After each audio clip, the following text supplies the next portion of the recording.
अरे दाजी, अरे दाजी, अरे माझा दाजी कुठं आहेस रे माझा दाजी?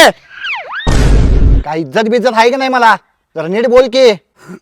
ते शेतातून येऊ लागतो, येतेच ढिगारा लसूण पिकलंय आपल्या इथं, ते लसूण घेऊन आलो.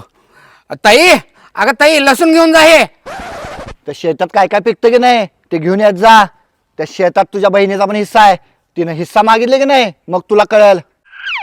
एवढी सोन्यासारखी बहीण दिसायला सुंदर तुम्हाला दिलो आणि तुमचा डोळा शेतावर आहे का? सरकारी नोकरी आहे म्हणून पोरगी दिलाय. छटाकभर लसूण देऊन लई बोल नको.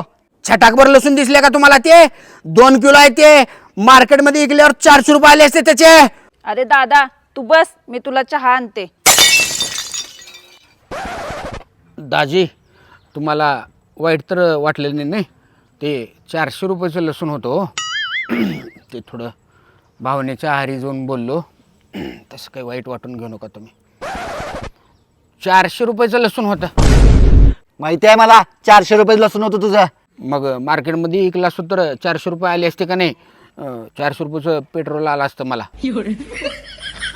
दादा हे घे पाणी.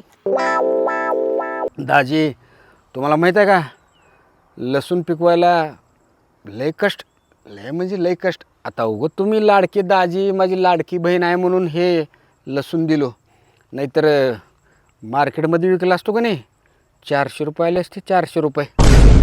अरे बाबा काय तुझी इच्छा?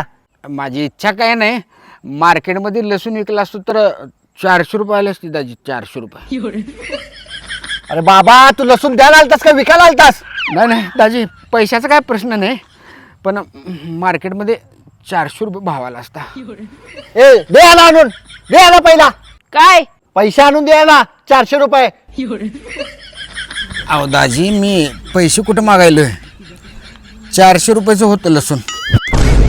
400 रुपये लसूण पाहिजे याला. 400 पाहिजे याला. 400चा होता काय? 400चा होता काय लसूण तुझा? 400चा. हे घे दादा 400 रुपये. अगं कशाला दिलीस ग ताई? 400 रुपयाची तर गोष्ट होती की.